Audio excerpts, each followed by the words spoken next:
Reka nsubire ndaguhe ikaze nshuti munywanyi wacu ndaguhe mwiriwe canke mwaramutse bivanye naho muherereye kuri mwese mumviriza amakuru n'ibiganiro dutambutsa kuri Burundi News TV. Aka kanya umukuru w'igihugu nyene icubahiro General Major Evariste Ndayishimiye ariko haraba inama na cane ijanye nanone yo kumuhatira gutanga imihoho bivanye nuko abategetsi batari bakeyi babona yuko umukuru w'igihugu cacu Burundi ataco ashoboye. Bibaye mu nyuma zuko rero gushika ngubu abantu barenga 200 bajeje kwitaba umuremyi bivanye n'igitero gikomeye cane cagabwe ngaha mu gihugu c'u Burundi.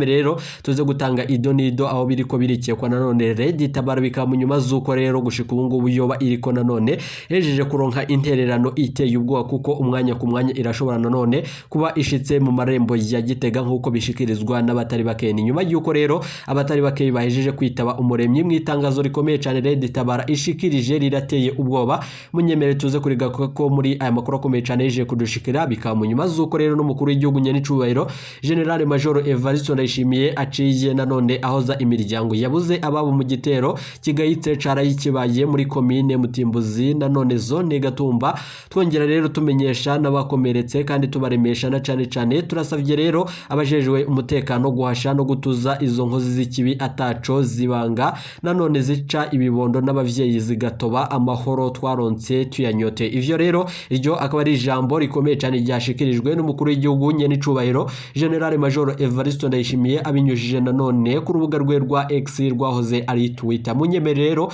ayo makuru nayo twabateguriye tuze kuyagaruka ko ni Red Tabara yoba iciye ironka inguvu kuko yejeje kurahirira yuko igiye gufata igisagara ca Bujumbura n'umugwa mukuru wa politike Igitega. Munyemere rero tuze kubigaruka ko muri amakuru akomeye cyane yeje kudushikira. Reka nsubire ndaguhe ikaze nshuti munywanyi wacu kurewumviriza amakuru yacu uherereye irya nino ku migana y'amakungu ya kure abatwumviriza muherereye irya nino mu karere k'ibiyaga binini kandagwe ikaze nshuti munywanyi wacu kurewumviriza amakuru yacu uherereye nga mu gihugu cacu c'u Burundi mu makomine agiye atandukanye mu bisata bitandukanye vy'igihugu. Turabaye ikaze muri aya makuru akomeye cyane adushikiye aka kanya. Reka rero ndagukengurikiye cyane nshuti munywanyi kure waje gupyona ijambo sabone ko atarabikora akaniko karyo. Ndagusaba muri musi video urabanditse ijambo sabone pyonde ko uracobana rakazujyana no nyene pyonde ko hama tuje turabana amakuru y'ibigano dutambutsa kuri Burundi News TV. Ndabibutse yuko rero ayera amakuru avugwa mu bisata bitandukanye gisata ca politique umutekano n'agateka zira muntu mukatorezwa n'umugwa amenyesha amakuru umuhinga akorera nga mu gihugu cacu Burundi n'abandi bakorera irya nino mu karere k'ibiyaga binini. Gushika ubu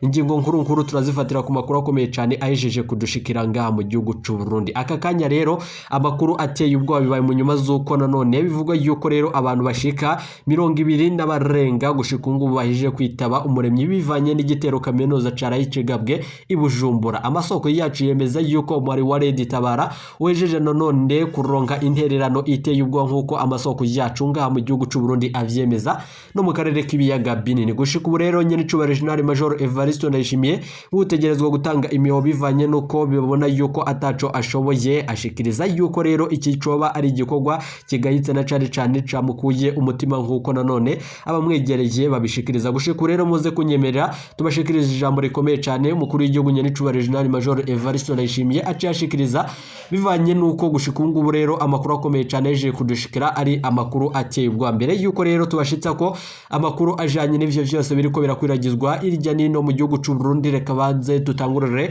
kuri aya makuru avuga kuri iki gitero cagabwe nanone ngaha mu gihugu cacu c'u Burundi. Leta y'u Burundi rero na Red Tabara ndibivuga kumwe igitero carayi kigabwe nanone muri Gatumba. Ni nyuma yuko rero mu ijoro ryaheze ka hafi isaha 2 n'igice amasase menshi cyane arimwo inkontonto n'ibikoho binini ariko nanone yumvikanye ahitwa Vugizo muri zone Gatumba komine Mutimbuzi mu ntara ya Bujumbura rura. Ni nyuma yuko rero Vugizo ni ku rubibi rwa Kongo nanone n'Uburundi mu ijoro nyene haraye humvikanye ibintu bikomeye cyane kandi harahanahanwa audio nanone ku mbuga ngurukana bumenyi z'abasaba ubutegetsi nanone ko bworungika nanone ruse abandi hana cyane izwi nka ambulance nkuko amasoko yacu avyemeza kugira rero ije nanone kunguruza nanone abakomeretse mu gitero cari gihejeje kuba iryo joro nyene harumvikanye indirimbo zihayagiza umwari wa Red Tabara. Ni nyuma yuko rero mu itangazo Red Tabara yaciye ishira agaragara mu itangazo Red Tabara yasohoye uno munsi ku rubuga rwa X rwahora ari Twitter, yamaze kandi yemanga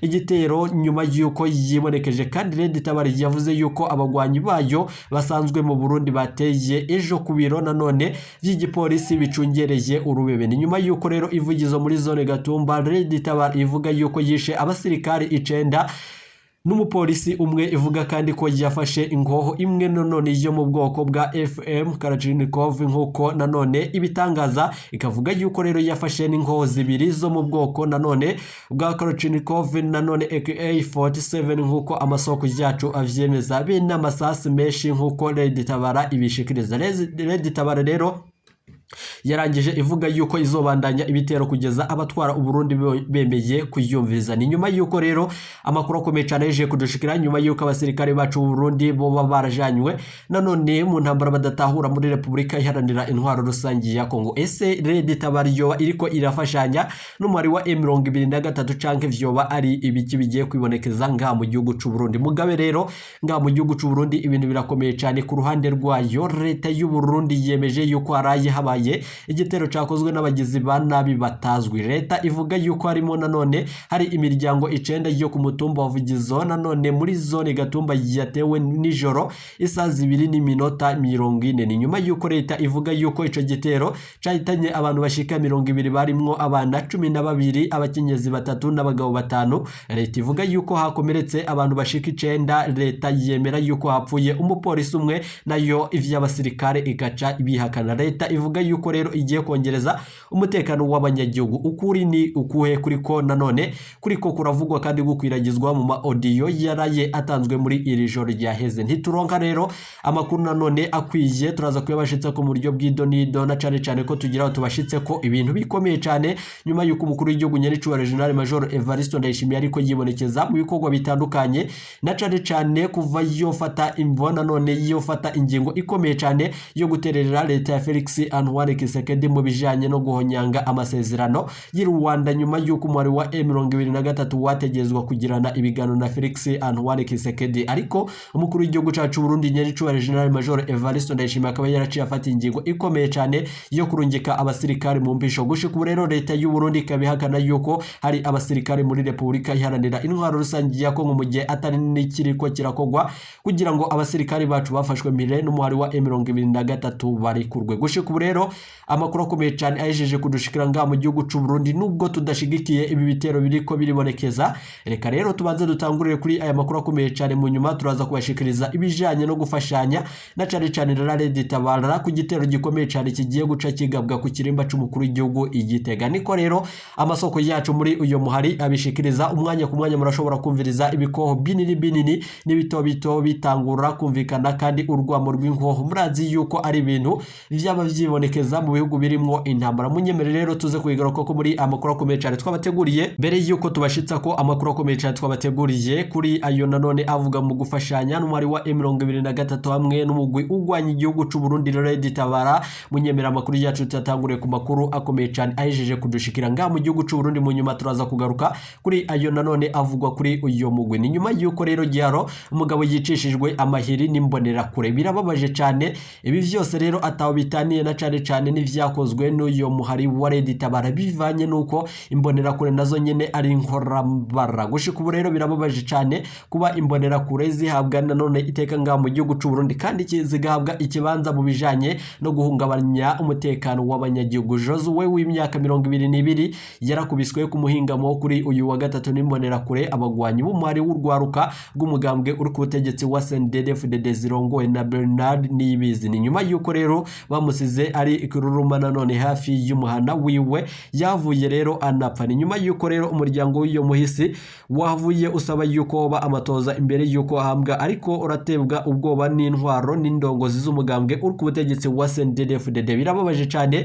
ibiriko vyama vyibonekeza nga mu gihugu c'u Burundi. Kubw'inkuru ya Burundi News TV vyose vyatanguye ayo nanone Jesu yasaba nanone uwundi muyabaga kugira nanone kugura ipantaro agurisha ibihumbi 20 amafaranga y'u Burundi. Inyuma rero yo kugurana nanone, nyuma yuko yo kuvugana no gusangira akarahuri, nyuma yuko kubwa babibonye iyo miyabaga ibiri yaramenyeranije, na cane bafashe ingingo yuko mwene kugura iyo pantaro aja kuyitora kwa Josue ku mutumba Kabingo nanone uhana urubibe nanone na Butezi, aho iryo bara ryagwiriye. Nyuma yuko rero amakuru akomeye cyane yeje kudushikira ukutumvikana kwadukiye mu nzira, uwo muguzi nanone yaciye aja kurondera imbonera kure zirongoye na Bernard Niyibizi azirongoye muri komine nshasha ya Musongati, ubumanuko bushira ubuseruko bw'igihugu cacu c'u Burundi. Zikaba rero zitatevye kuhaseruka, ni nyuma yuko rero basanzeho Josue nanone baca batangura kumuhuragura amahiri nk'uko bivugwa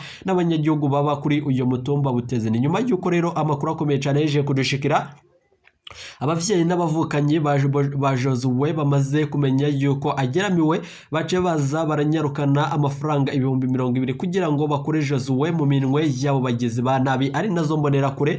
Gushika rero birababaje cyane, biraboneka yuko ataho zitaniye n'ivyakorewe nanone ibujumbura nyuma yuko igitero cagabwe n'umuhari nanone ugwanya leta yacu y'u Burundi. Gushika rero nubwo ayo mafaranga yasubijwe uwo muguzi, ntivyatumye rero haganuka nanone impore hafashwe ingingo ikomeye cyane, bagenzi be babandanya gukubita Josue. Gushika rero bamuryamitse nanone abamvye cyane amaguru n'amaboko bitandukanye, niko nanone abanyagihugu kuri uyo mutumba bamenyesha. Ni nyuma yuko rero Niyibizi yategetse imbonera kure kurekura nanone kiruruma c'uwo muhisi hafi nanone yaho abani. Nyuma yuko rero Josue yaciye apfa mu nyuma zaho. Nyuma yuko rero ayandi makuru akomeye cyane, se wuyo nanone wuwo yishwe yategetse nanone kuri uyo mutumba, kandi yari yanategetswe kuwa kane gukora nanone amatoza ku vy'urupfu rw'umuhungu wiwe nanone imbere yuko afubwa. Ni nyuma yuko rero amakuru akomeye cyane ajeje kudishikiranga mu gihugu cacu Burundi, ari uko nanone indongozi z'umugambwe ku butegetsi wa CNDD-FDD na bamwe mu ntwaro baramugwanije. Niko rero bivugwa n'abanyagihugu, nkuko iyo muryango uriko uraterwa ubwoba umwanya ku mwanya rero kuba arashobora kuba ikintu gikomeye cyane. Urongoye umugambwe wa CNDD-FDD mu ntara nshasha ya Burunga, Salivine nanone amenyesha yuko rero gushika ubungubu rero musitanteri wa komine Gyaro nanone bategetse se wa Josue ko atari nanone guhamba nanone gusa uwo muhungu wiwe vyihuta mwitongo ryiwe, ahubwo rero ace avanwa mu ntara ya Rutana. Niko rero ababibonye bashikiriza. Ababanyi rero b'uwo muryango baribaza nanone ukuntu abakoze iryo shano bongera ikibi mu kindi, nyuma yuko rero mu gihugu citwa ko kigengwa n'amategeko. Birababaje cyane ibiriko birabanga mu gihugu cacu ciza c'u Burundi, birateye ubwoba. Ndabibutse yuko muri iyo komine Gyaro Josue n'umuntu rero wa gatandatu apfuye nanone aguye mu minwe y'imbonera kure kuva mu mwaka wa 2020. abo nanone bagirizwa nanone ntibaragera babazwe. Ni nyuma yuko rero kuva mu mwaka wa 2023 abantu bane barishwe n'imbonera kure muri iyo komine Gyaro. Gusa ivyababaje nanone benshi ni igandagurwa rya Jean-Claude Niyongabo, umunywanyi w'umugambwe wa CNL, umugambwe utavuga rumwe n'ubutegetsi bw'igihugu cacu c'u Burundi, utavuga rumwe n'ubutegetsi bwa CNDD-FDD. yagandaguwe nanone buca umukuru w'igihugu Ndayishimiye agira urugendo muri iyo komine kuwa 19 Rusama mwaka wa 2023. Ndabibutse yuko rero yishwe n'imbonera kure zariko zirakizura mu ijoro zicungereye ibarabara rya Muziye Gyaro.